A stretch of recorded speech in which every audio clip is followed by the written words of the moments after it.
that nigga.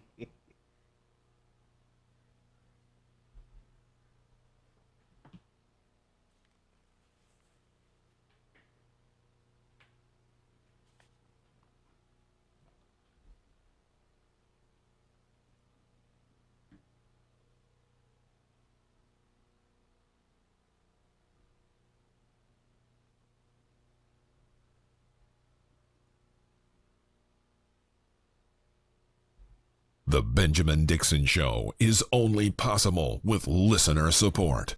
Go to www.thebenjamindixonshow.com to register for our blog and join the Progressive Army. And now, ladies and gentlemen, You're now about to witness the truth. It's the Benjamin Dixon Show. All right, welcome, ladies and gentlemen, to the Benjamin Dixon Show. I am your host, Benjamin Dixon. It is Tuesday night, September 13th, 2016. I lose track of time too frequently. Thank you for joining us. There is a lot to cover tonight.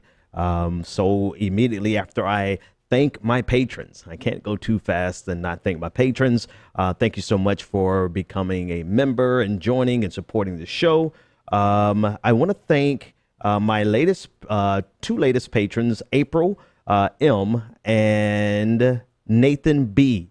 Thank you so much for becoming patrons. We published the bonus show before tonight's show because we wanted to. I did a behind the scenes kind of deal where I showed everyone basically the studio and how we set up, et cetera, et cetera. So I wanted them to feel as though they went along with us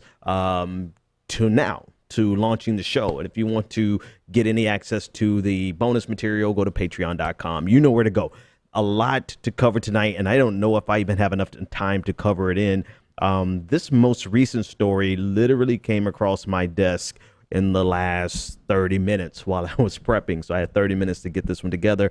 But it's a pretty big story with Colin Powell and his emails that were leaked, that were hacked and released. The emails were released this evening, at according to The Intercept, it was released this afternoon around 7:50, and it was released by an individual or an organization named DC Leaks, who has a relationship with Guccifer 2.0, the hacker that most people believe, or many people are accusing of being Russian intelligence. But the leaks were given to a group of reporters this evening, just today, just a few moments ago. And I received the information by virtue of Lee Fong of The Intercept. The Intercept has published an article on it. The reporting was done by Lee Fong and Naomi LaChance. So go check out their reports. But before you go check it out, I can break it down for you. So Colin Powell, as you can see on your screen here, former Secretary of State, has this unique relationship with Hillary Clinton, one of camaraderie, and but emails have been released showing some insights into what Colin Powell actually thinks about Hillary Clinton. And it's important to discuss because it's not just his feelings about Hillary Clinton. It's his feelings about Hillary Clinton on some very specific issues, including the her email gate, including her sickness or her health in general, and just including her penchant for how Colin Powell described in one email, dicking things up, and doing so with a lot of hubris. And so the email exchange was between Colin Powell and his business partner, Jeffrey Leeds. Jeffrey Leeds is pictured here on my screen. He is considered to be a Democratic mega donor. He is also a business partner with Colin Powell. And in email exchanges with Colin Powell, they discuss different things about Hillary Clinton's relationship or attitude towards President Obama, as well as Hillary Clinton's health. So I want to share a couple of images on your screen here. Let me start with Colin Powell's, some of his comments about Hillary Clinton and her email scandal. So on your screen now, are some quotes that were taken from Colin Powell. He said, "Sad thing, Hillary Rodham Clinton, could have killed this 2 years ago by merely," and speaking of the email scandal, "by merely telling everyone honestly what she had done and not tie me to it." He was expressing some frustration with the fact that Hillary Clinton was, and her team more specifically, were trying to tie him to Hillary Clinton's email practices. And so he goes on, and his frustration picks up. He says, "They're going to dick up the legitimate and necessary use of emails with frickin' record rules. I saw email more like a telephone than a cable machine. And as long as the stuff is unclassified, I had a secure state.gov machine." And then he states, "Everything HRC touches, she kind of screws up with hubris." All right, so he's discussing his frustration with the changes that are inevitably going to come because of Hillary Clinton's handling of emails. And he expressed here, he said he's made it clear, and he even discussed it in his book, that he had a private email account as well as his state.gov. That's been discussed ad nauseum. But this goes into just a little bit of his thinking with regard to how Hillary Clinton actually handled her email situation, not just her not willing to be forthcoming. Just not the fact that she wasn't forthcoming with the American public, not just that, but also her penchant to mess things up. And when she messes things up, she messes it up with hubris. So he goes on. That's not it. He actually had more to say. Colin Powell also stated, "I told her staff 3 times not to try that gambit. I had to throw a mini tantrum at a Hamptons party to get their attention. She keeps tripping into these quote unquote character minefields." So these are just a few thoughts, and there are actually some more emails, actual screenshots of emails that I'll share with you momentarily. But this is just showing his efforts and his conversations that he was having with colleagues. And one particular colleague that was included in this was Jeffrey Leeds, his business partner, discussing his frustration with Hillary Clinton trying to tie him into something that he felt all she had to do all along was to be forthcoming and honest to the American people about what she had done from the beginning. And this kind of connects to what we were saying yesterday, even with her health. And we'll bring up the next screenshot about where they're having a conversation about her health. If Hillary Clinton was forthcoming, then a lot of her problems that are lingering, festering, they would not even exist. If she had, like Colin Powell stated, if she had just knowing that she was running for president, she should have voluntarily put these things out here, particularly about her emails. Because at some point, you can't say that she did not know it was going to be an issue, right? I think she has enough foresight to know that this email thing was going to, because when she said it, anyway, she should have known that this was going to be a major issue. If she didn't know, I still reiterate that someone on her team should have known long enough in advance for them to just disclose this and to end it before it became this monstrosity that it was. And now that it became this monstrosity, they try to tie her actions to Colin Powell. And Colin Powell basically said, "Don't tie me to this," because Hillary Clinton, quote, dicks up things. And she does it with a lot of hubris. All right, a couple of more things from Colin Powell with regard to Hillary Clinton and not just her emails, but also her health. All right, let's take a look at this email. All right, so this is an email. Actually, this first email is from Jeffrey Leeds to Colin Powell. And again, Jeffrey Leeds is a rich Democratic donor who is actually a business partner with Colin Powell. Jeffrey Leeds now is giving his opinion of what he believes. And I want to emphasize this. This is one man's perspective of what how Hillary Clinton views Barack Obama. But if it was not consistent with some other things, I probably wouldn't report it. But it's very consistent, and you'll see what I mean. So you can see at the top, this is from Jeffrey Leeds, and this was recent. This was this year, Sunday, March 6, 2016, to Colin Powell, breaking news about Bernie Sanders winning Maine. And he says, she's got trouble too. No one likes her, and the criminal thing ain't over. I don't think the president would weep if she found herself in real legal trouble. She'll pummel his legacy if she gets a chance, and he knows it. Let's see. All right, that's the end of that email. So this is just Jeffrey Leeds. This is his email to Colin Powell. And this is his perspective on how Hillary Clinton views President Obama. Not much can be added to that, except for not much credence can be given to that because that's his opinion. Other than a lot of people feel like that.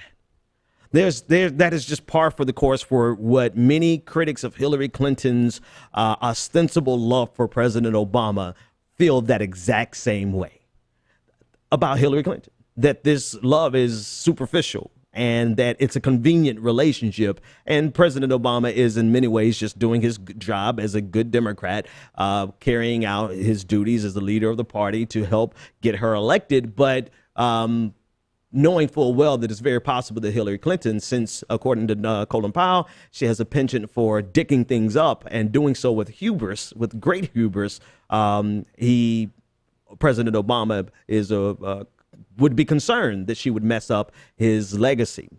But again, that's not as important as some of the rest of these emails. Here's another email. It's a little difficult to see, but I'll read it for you.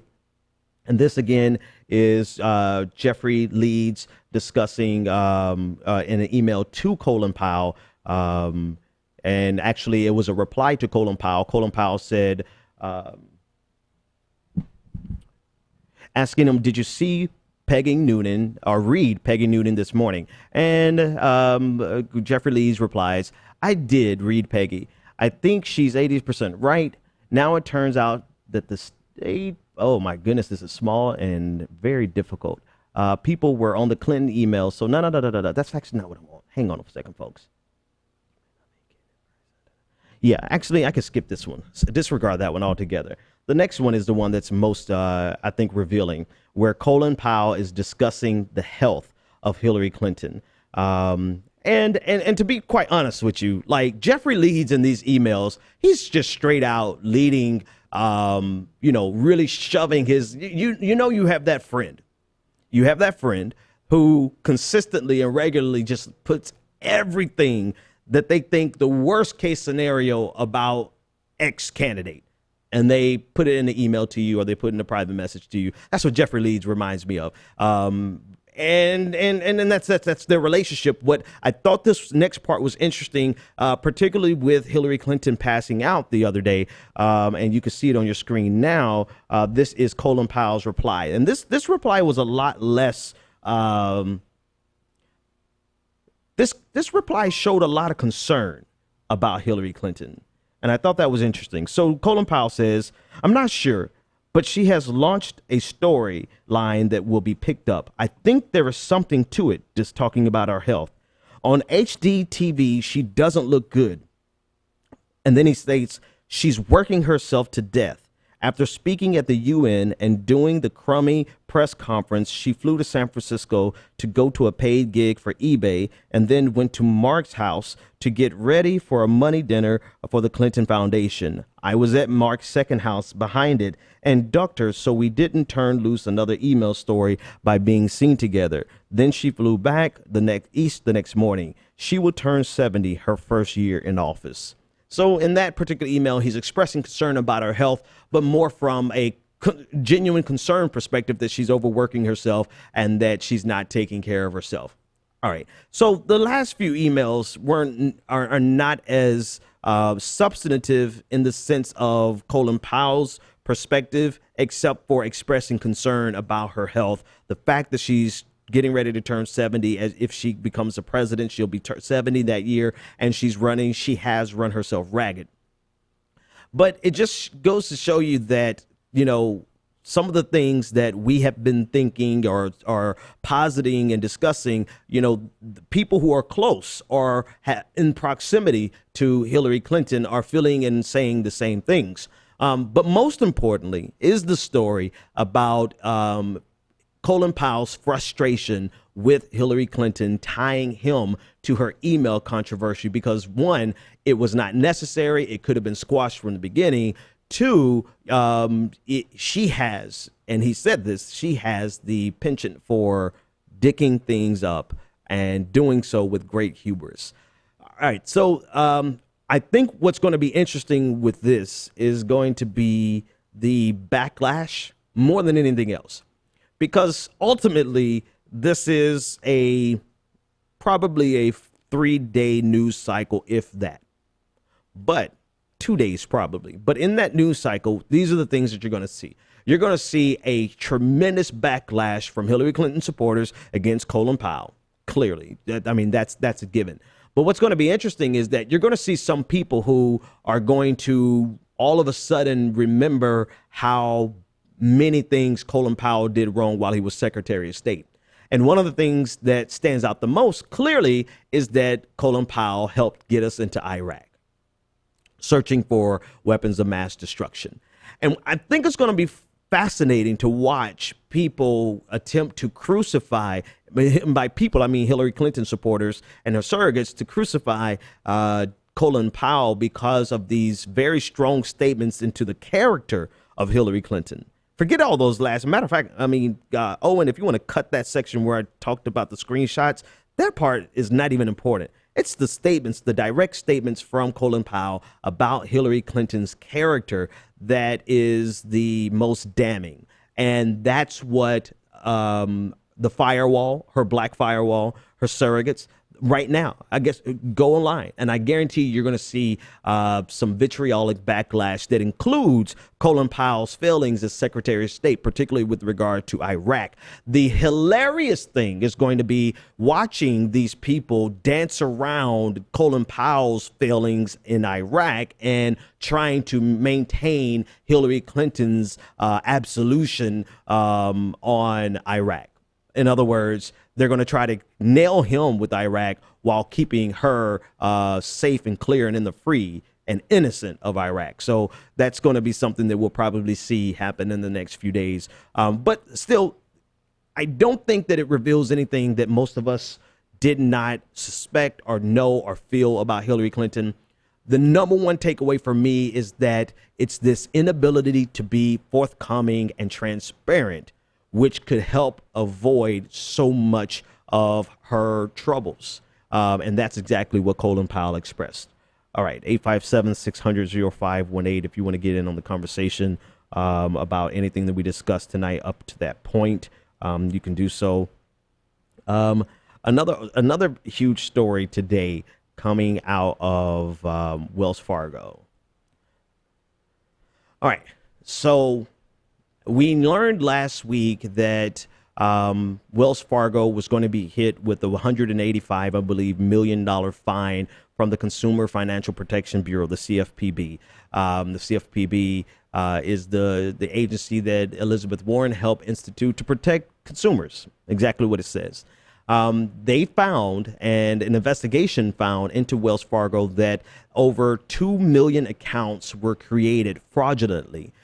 Credit card accounts and bank accounts. And they were created without the permission of the person whose name they created it in. And so by creating these accounts, they were able to charge fees. They were able to charge all sorts of fines and penalties because of the maintenance or late fees. And they were able to use that to meet their quota.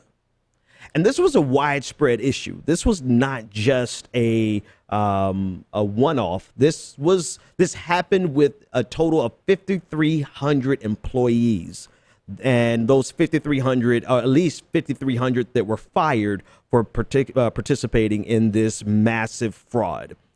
That was last week. This week, it came to our attention that the woman on your screen, whose name is Carrie Tolstedt, who was the executive over this division, received a I believe it was $124.6 million golden parachute to retire, even though she was the executive over this division, the division that saw over 2 million fraudulent accounts made.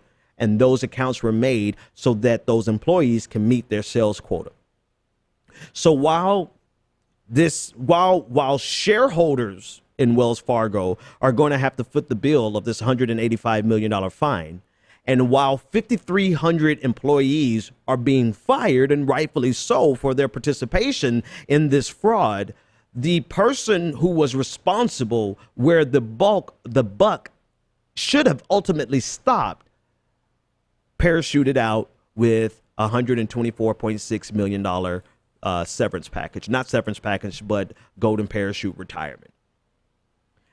Now, there's some statements from the CEO who said that basically at the time of Carrie Tolstad's retirement, that she was the standard bearer of the culture there at Wells Fargo, and that she was a tremendous asset and a person who focused on the well-being of the customer. This is what he said upon her retirement. The problem is that she is responsible for the culture.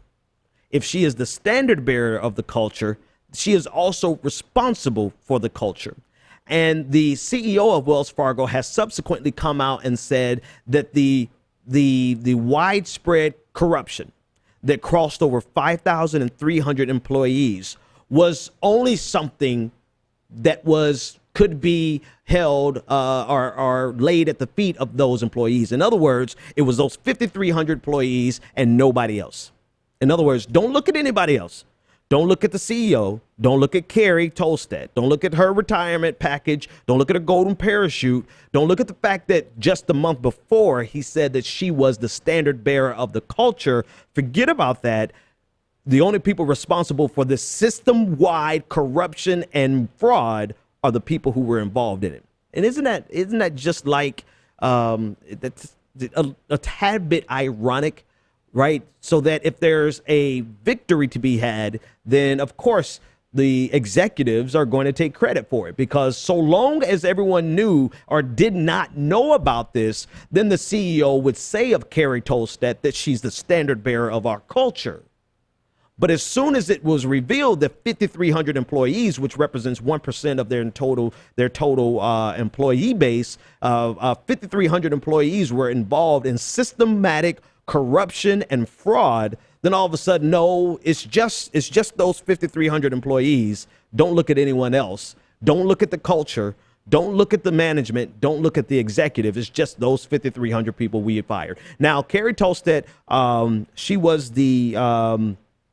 was responsible for over 94,000 employees. And so 5,300 represents about just under 6% of her entire employee base. However, I don't know if you've ever worked in corporate America. Most of you probably do. The culture is set by leadership. Leadership is responsible for what happens underneath them. And this is something, this corruption, actually, this fraud, the reason given by many of these employees was that they were trying to meet these quotas, these end of the month, these quarterly requirements, sales figures that they had to meet. And because of the culture and the pressure that was placed on them, they began to fraudulently open up accounts. Now, this is in no way, means, forms, or fashion to absolve them of their responsibility. In fact, there should be a lot more done than people just being fired. But it's amazing to me that the person who's ultimately responsible for this department not only is not being held accountable for it, but is also being rewarded for it. While not only the employees involved are being fired, not only will Wells Fargo have to pay a $185 million fine, but the shareholders, the people to whom she was ultimately accountable, they also are going to bear the brunt of her leadership. not to mention the millions of people who were defrauded. It's mighty convenient that when something goes right, we're able to give all the credit to leadership. And then when something goes wrong, leadership says, I didn't know anything about it.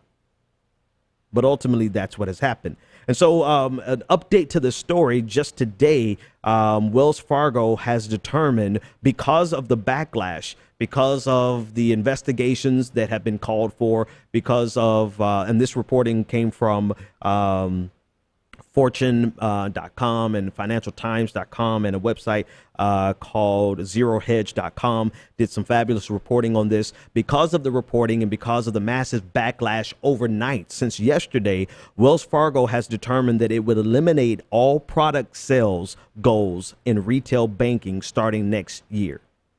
And it was those retail sales goals that pushed those 5,300 people to do whatever they could to meet those goals, because of the culture and the pressure placed on them to hit those goals. And since Carrie, according to the CEO, was the standard bearer of the culture, I just believe that she should hold some accountability for their actions, not their actions. Let me correct myself. She should hold accountability for the culture that fostered fraudulent actions. And if nobody else she should be held accountable to, she should be held accountable to the shareholders who are going to take this $185 million hit, as well as the 2 million customers who were defrauded because of the culture that she was, of which she was the standard bearer. Just fascinating story. And we'll see what happens. Let's keep an eye on it, because there are investigations that have been called for, and we'll see what becomes of it. All right. In other news, from Weirton, I believe it's Weirton, West Virginia. This is an amazing story. This is a story of a police officer, an ex-Marine. On the left, you see a Marine holding a dog, a military dog, who refused to, not necessarily, wait, I want to use the right words. It's not that he refused to shoot a man. His name on the right, you can see his picture. His name is Ronald Williams Jr., a 23-year-old. It's not that he refused to shoot him. It's that he realized, Mater realized that 23-year-old Ronald Williams wanted to commit suicide by cop. So on May 6th of I'm trying to think, was it this year? May 6th of this year, Mater, Stephen Mater, arrived on a scene of a domestic dispute, and he ran into Ronald Williams, who was armed. But while he was armed and holding a gun, he saw that the gun was down on the side of the man, and he told the man to put down the gun. Right? The officer told the man to put down the gun. The man refused and told him to go ahead and shoot me. And this is what Mater said. He said at that point he realized that this man wanted to commit suicide by cop. And I think it's something that he took a moment to not only be patient, but to extend some humanity. And he made a conscious decision. He said in the report, the Pittsburgh Gazette, he said that he began to talk with his calm voice because he realized what was going on and he wanted to de-escalate the situation. Now, in my opinion, the story should have ended there. I wish the story would have ended there, because two things would have happened. Mater would not have been fired, and Ronald Williams Jr., the 23-year-old, would not have been killed. But unfortunately, the story didn't end there. Two officers arrived on the scene, and when two additional officers arrived on the scene, and as they arrived on the scene, Williams became even more distraught, and he lifted up the gun and approached those two officers. Those two officers shot and killed Williams. Now, after an investigation, the county prosecutors determined that it was a clean shoot. Stephen Mater, the Marine who got to the scene first, the ex-Marine police officer who got to the scene first, he agreed. He said the two officers who came onto the scene, they were not privy to the information that he had gathered.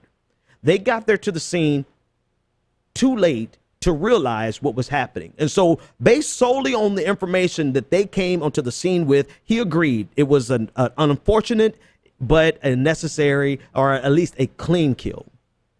And this terminology is disturbing even in itself, but I have to finish painting the picture.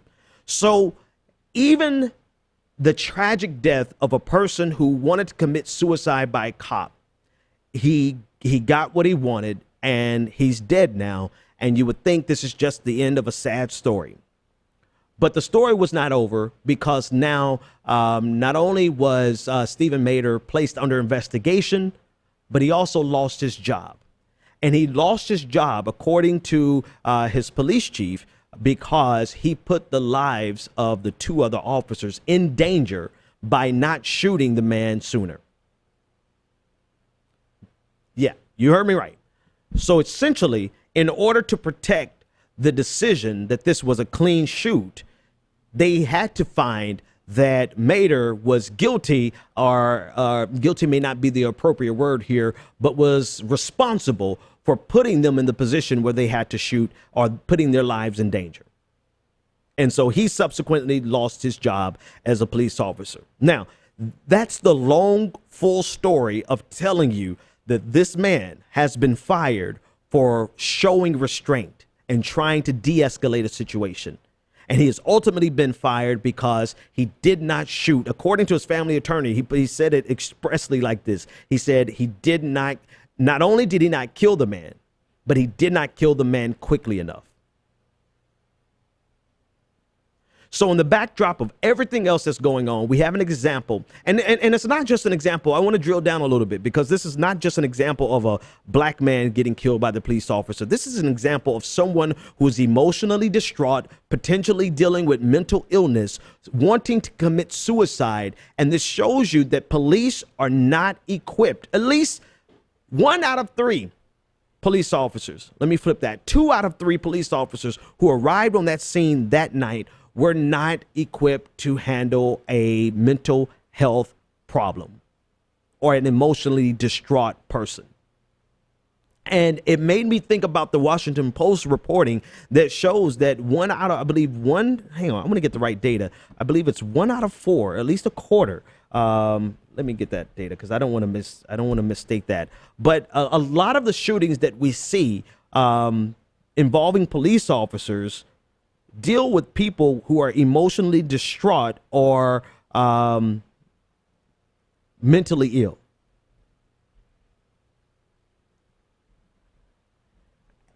And so this is not to condemn the officers who arrived on the scene and, based on the information they gathered, decided to shoot the man. Right? Because I'm going off of what Mader said. Mader said they had no other choice. Fine, we'll go with that. But this is most certainly to condemn the structure, the police training, the culture, and the demands that would lead them to fire this man for trying to show restraint and de-escalate a situation, because he saw it was clearly a person who was mentally distraught and wanted to commit suicide. And because he did not kill him quick enough, he was fired. I mean, you can't write a story. You can't write a story worse than that. You can't make something up worse than that. That's everything that we suspect about police culture being demonstrated on their own.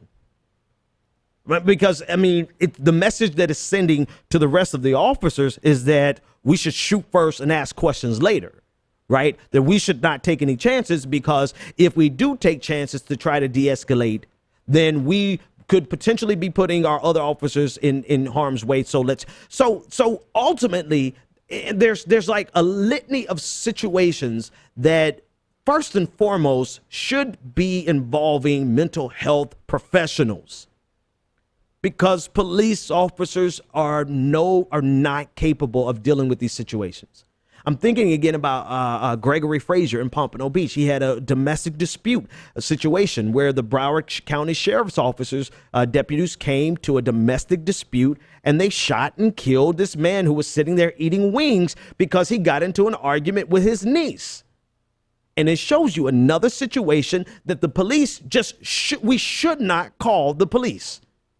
I mean, this man in Pompano Beach, Florida, would be alive if his sister had not called the police.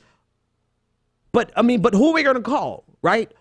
I mean, who are they going to call when you have someone so distraught that they want to kill themselves or potentially kill someone else, right? Let's not pretend as though Ronald Williams in Weirton, West Virginia wasn't a potential threat. Even though the gun was unloaded, that's besides the point. It's not as though he wasn't a threat to himself and someone else. But when faced with an opportunity to save a person's life, this officer took that opportunity. And because he took that opportunity, he was fired.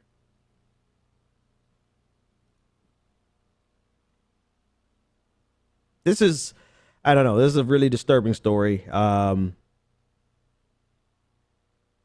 It's a sad case, and hopefully with the national coverage that it's getting, it's being covered everywhere now. Hopefully some type of recourse could happen.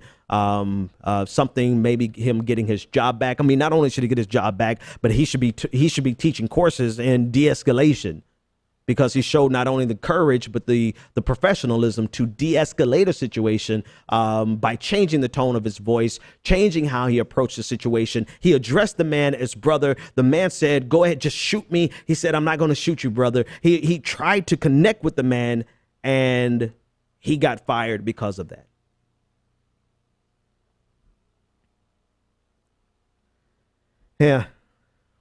Yeah, I was right. It's 1/4. It's 1/4 of all police shootings involve distraught people.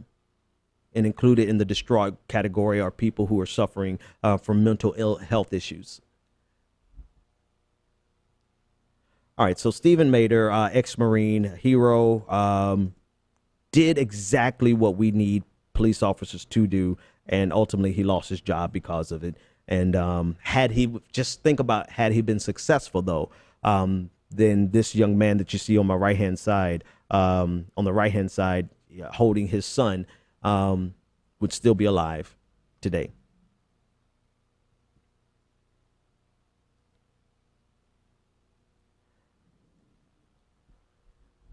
All right, in other news.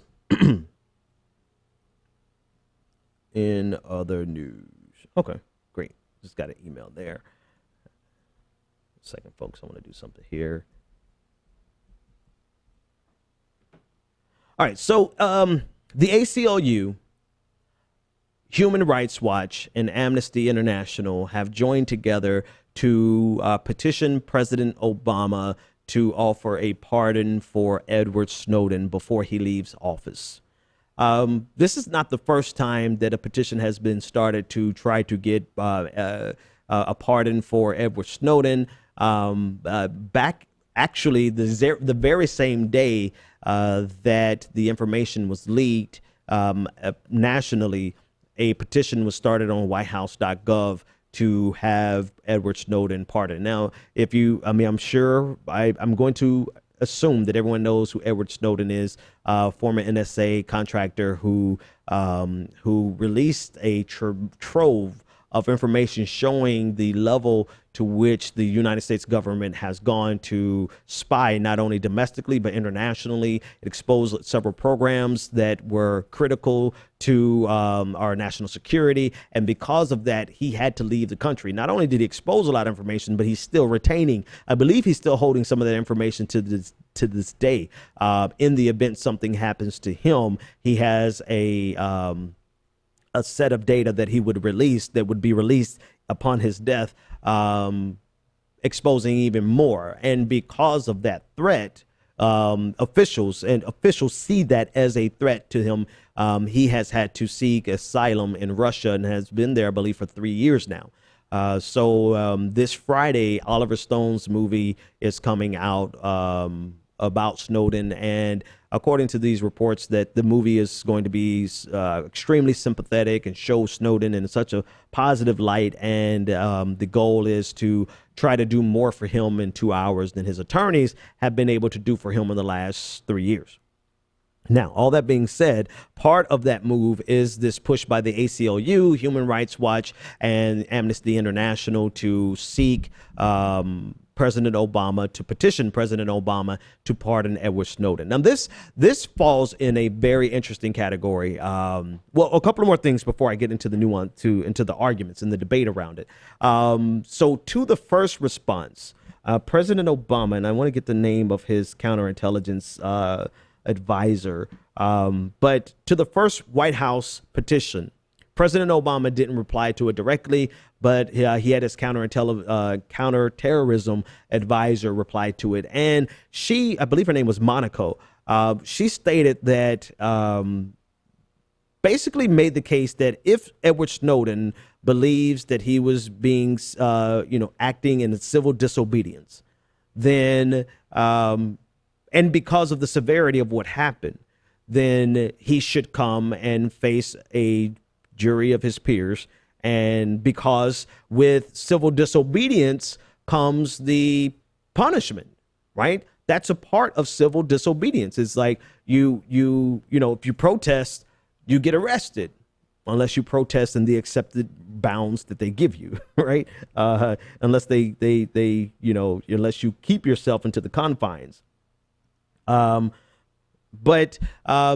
that was the first response. So the first response was, no, we're not going to pardon him, and he should come back and face a jury of his peers if he really believes in the substance of his civil disobedience. So he left the country. Now, one of the reasons that I think, there's a lot of reasons he's left, but one of the reasons is because the charges that he would face don't distinguish his release of data here in the United States for the security and the privacy of our citizenry. They don't distinguish that from a person releasing data to a foreign nation, like true espionage. And so the severity of his charges is something that can't be taken lightly and must be taken into consideration for the reason why he left. So that's the one thing. The second thing that I think is very interesting about this is that, changes have been made structurally. Conversations have begun nationally that would never have happened had Snowden not released this information. So much so that former Attorney General Eric Holder said that of Snowden that he has done a public service. I mean, the guy who ultimately is going to carry out these charges against Snowden himself has stated that Snowden did a public service. And almost in the same breath, he said, but he should still be prosecuted. And that's the tension in which this entire debate, well, not really, there's a lot more ancillary things around this debate. But, should he be prosecuted? Should he face civil disobedience? But all these things, ultimately, the chances of this happening, I don't know. I think it's slim to none because of the attitude that much of the leadership has towards Snowden and the things that he revealed. So I don't know if this is going to fly, but they are going to make an effort. It starts tomorrow. They have a website up. They have Facebook pages up. They have Twitter pages up. And they're trying to get as many people to sign these petitions as possible to push as hard as they possibly can to get President Obama to pardon Snowden before he leaves office. Now, in terms of the national debate that's going on around this, I find something very fascinating. What I'm finding is people who tend, or you would expect to be on the progressive side of the argument, which really is, and I guess, this really is not even a progressive or conservative thing. It's just a privacy thing, right? And so you will find not only progressives on you would not only expect progressives to be on the side of Snowden on this, but you'll get a lot of libertarians in on this. And then you'd get some conservatives in on this, particularly because this represents the tyranny of the Obama administration. But it's that concept that this took place underneath the Obama administration that I find a trove of people, like an entire swath of people who want to see this man in jail because this somehow, hang on, and I'm treading delicately here before I say this last thing. Let me build up to it. Forgive me. I'm gonna back up. So you have some people who view this as President Obama's tyranny. You have some conservatives, and so they're going to be like, Snowden might be a traitor, but Obama is a tyrannical tyrant. And so, maybe they'll fall on this side of the equation saying, let's get him because he's a hero and he did something. He's a patriot, right? They'll describe him as a patriot, right? Then you have those left-leaning Democrats who normally would be opposed to this type of intrusion into your privacy, all of a sudden taking up the opposition against Snowden because of the administration under which he released this information. You follow me? So had this happened or occurred, if Snowden had released this information underneath George W. Bush, he would without question be the left hero of the millennium, right? Just hands down. There would not be a single progressive, liberal, or Democrat, unless they're a part of the establishment and working on the intelligence committees. There would not be a single one, save those, that would oppose giving Edward Snowden a pardon. But it's amazing that I'm finding more and more people who oppose what Snowden did, primarily because of the administration under which he did it, the Obama administration. It's fascinating to me. Fascinating me because without a doubt, if this was underneath George W. Bush, they would be all for him. But because this was underneath Barack Obama, all of a sudden they're all against him. And it just shows you how malleable political ideologies and your belief system really is based on whose toes it steps on.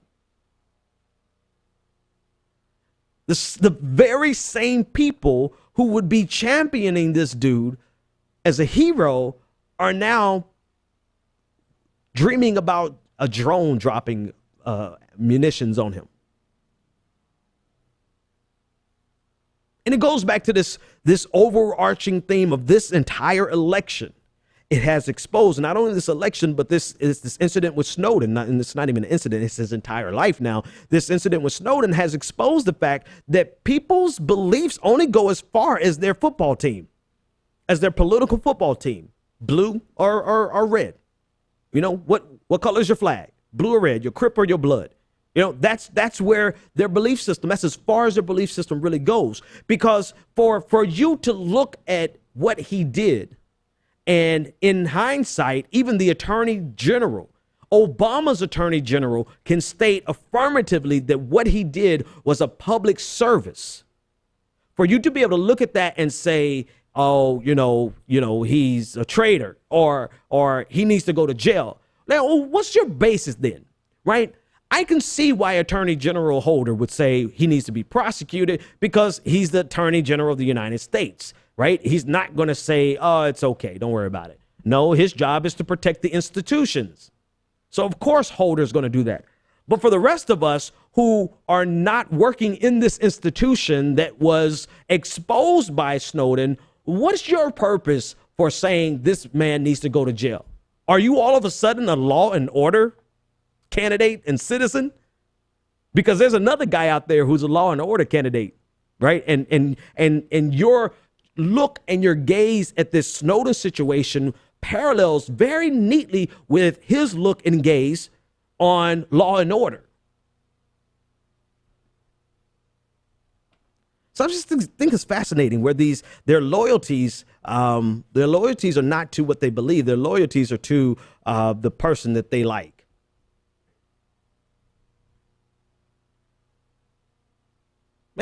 And I guess that's probably all I'm going to say about that.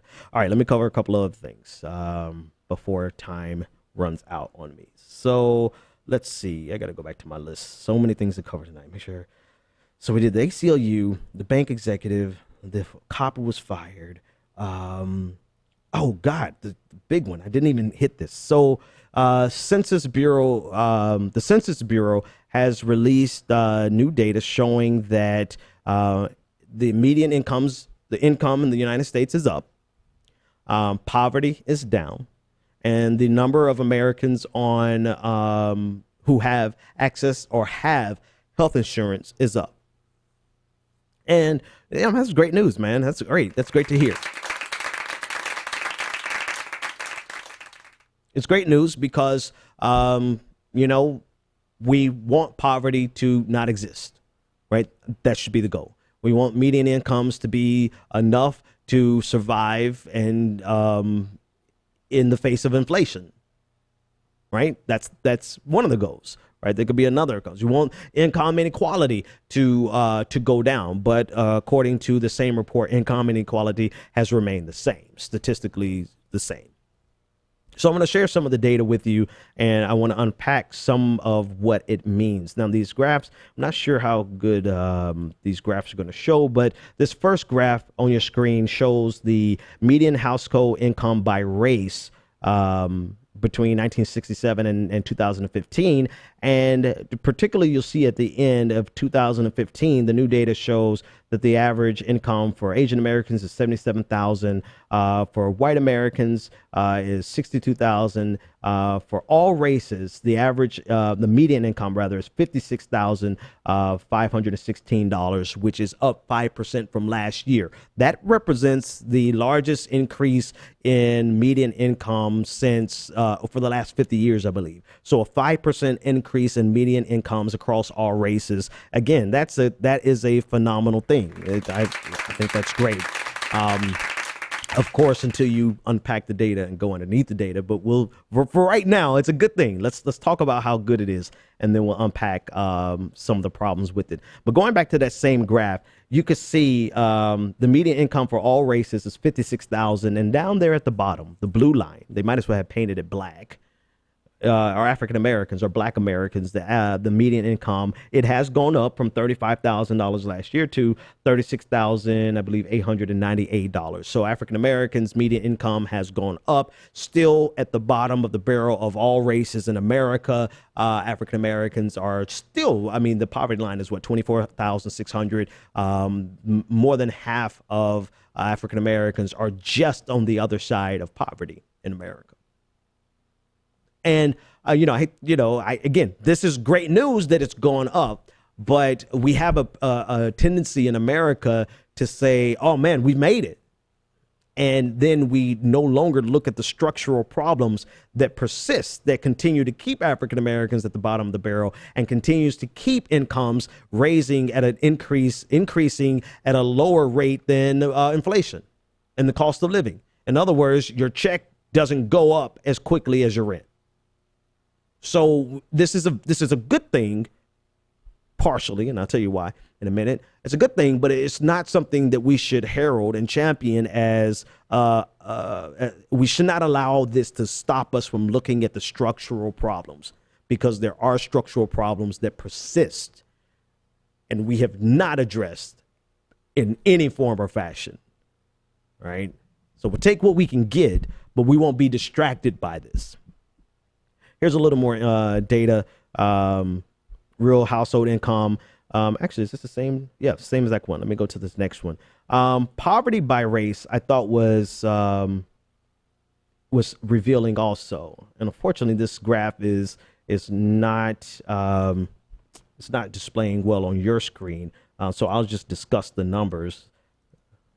So poverty by race. Hang on a second. There we go. So at the bottom section, you see where it says Hispanic origin. Underneath that, the first column is white people in 2014. the poverty, the people living, the white Americans living below the poverty rate in 2014 was 12.7%. If you look at the fourth column, and if you go all the way across to 2015, you see that it's gone down to 11.6%. So white people are less poor. All right. If you go down to African Americans, and I'll probably switch this graphic out for the long run, but African Americans in 2014, the poverty rate was the amount of people, the percentage of people below the poverty line was 26.2%. If you look at the bottom right hand side of the fourth column, you'll see 26.2%. That's how many African Americans were in poverty. More than a quarter of African Americans in 2014 were in poverty. If you go over, follow the line, I might as well just take that off your screen because that is just horrible to look at. That was a horrible graphic. Sorry, folks. But if you look across the line, you'll see that that has decreased from 26.2% to 24.1%.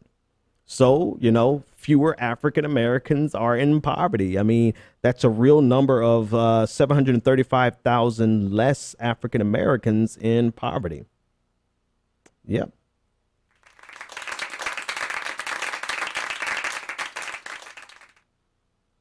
Make sure I'm reading that right. You know? Yeah, 735,000 less. So that's a good thing. Absolutely. Still have a quarter of African Americans in poverty. I'm sorry. We cannot take our mind and our off of that. And they're in poverty. Let somebody say it, they'll tell you that they're in poverty because of morality problems, right? It's always something that they did. They didn't work hard enough. They didn't go to the right schools. They didn't get the right job. They didn't do the right internship. And they are, all these other things, but no one would ever look at the structural problems. And when we get results like this, it really makes us tend to look away from the structural problems. Now, here's the bad news in the data. According to this is not the result of increased wages. This is actually part of the increase in the median income is because people are not necessarily making more per hour. They're working more hours. And it's not that they got a better job. They're working multiple jobs.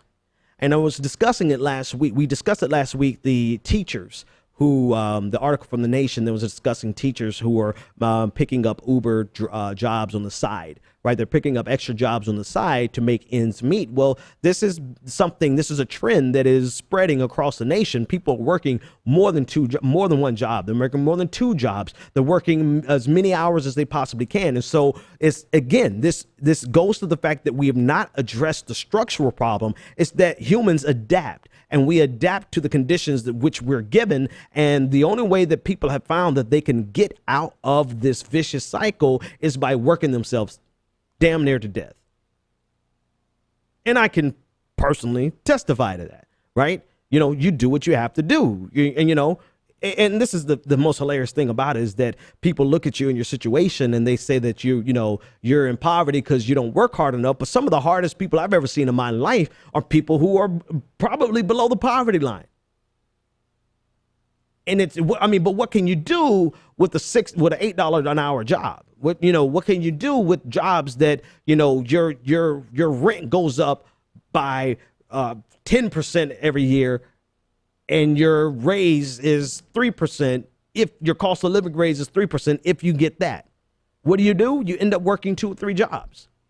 And that's the phenomenon that we're seeing. We're seeing the gig economy. We're seeing people renting out their homes, Airbnb. People are doing side gigs. They're driving for Uber. They're driving for Lyft. And so this has padded our results. Yes, there are some people who have gotten genuine increases in salary. The labor market is tightening, and so wages are going up, but they have not gone up enough to accommodate for all of the increases that we see in the median income. What we've seen is that people are working more hours and working more jobs to make ends meet.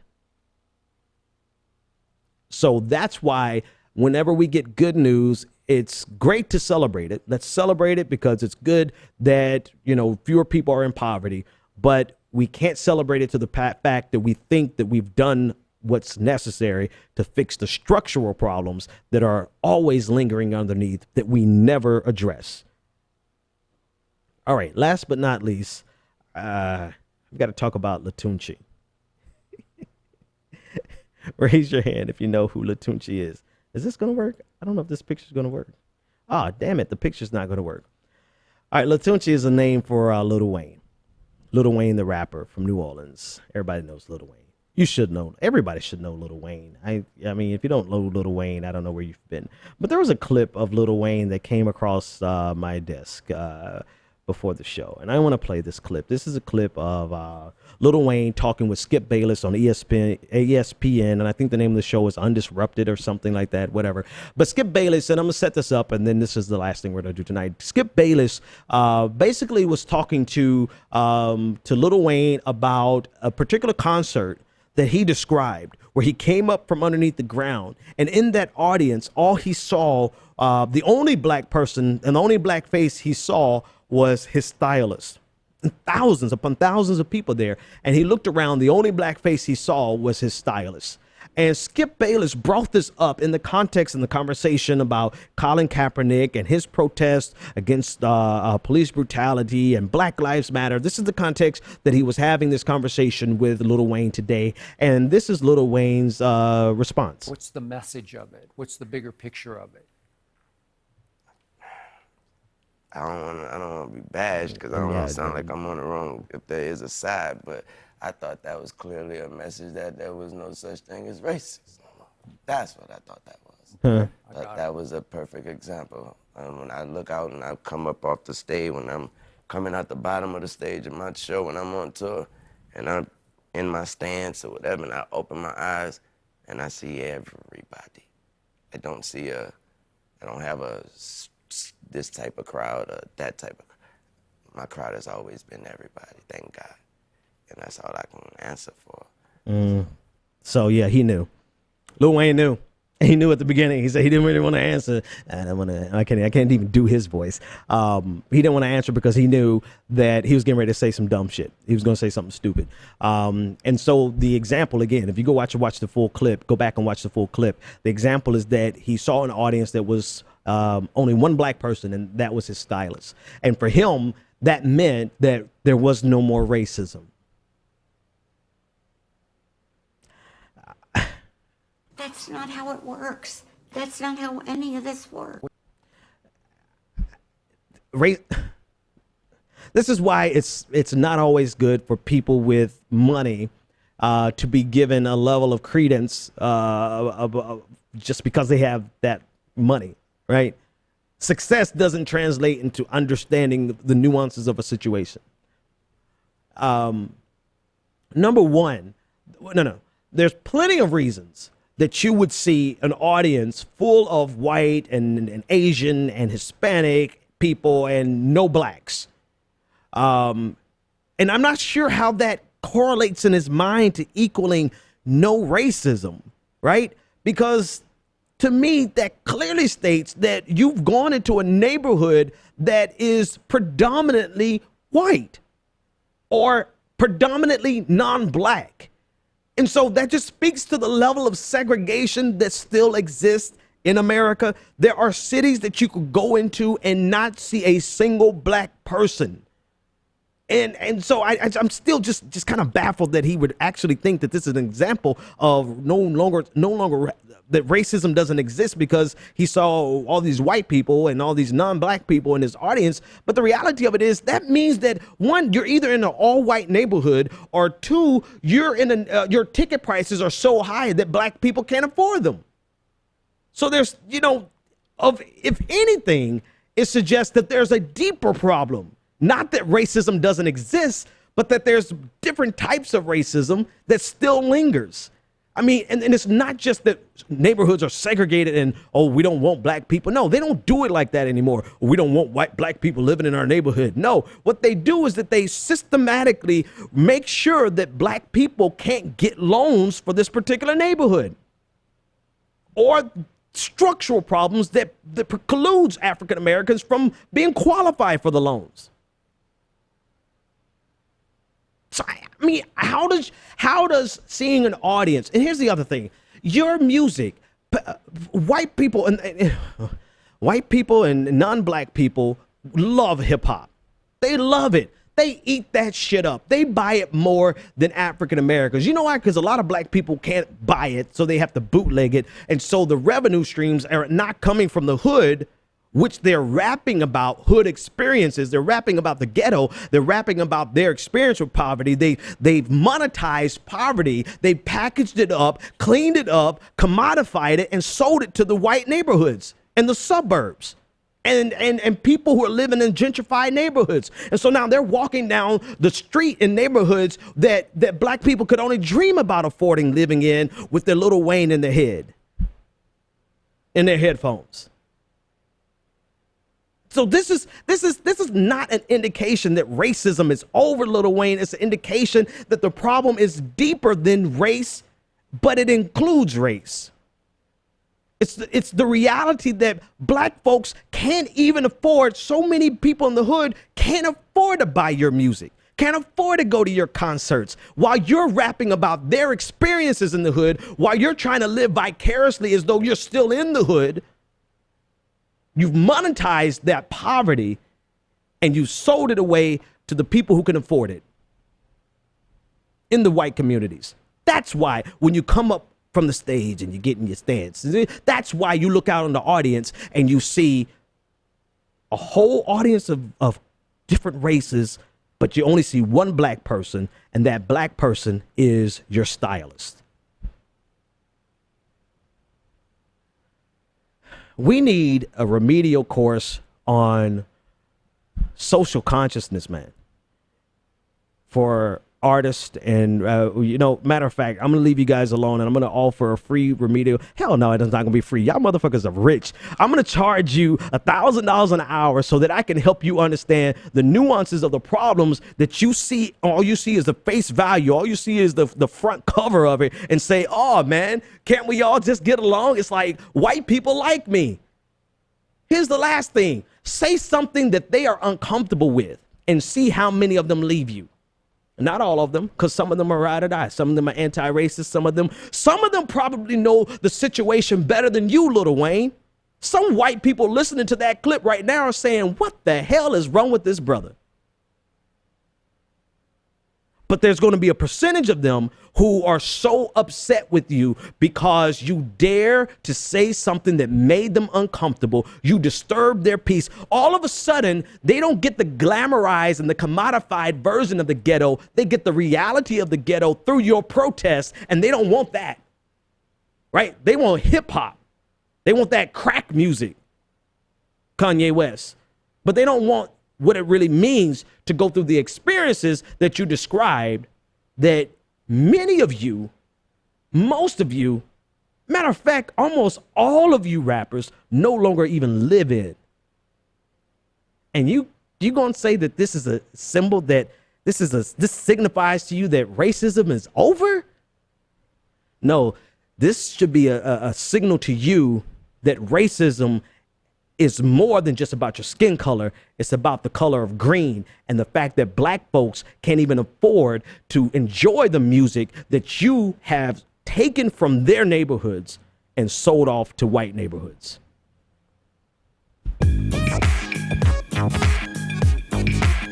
The Benjamin Dixon Show is only possible with listener support. Go to www.thebenjamindixonshow.com to register for our blog, join the Progressive Army, and support The Benjamin Dixon Show. It's Ben Dixon! If you like this episode, be sure to share, like, and subscribe.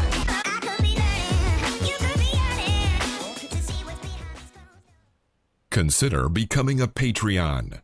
Go to www.patreon.com/The BPD Show and support The Benjamin Dixon Show.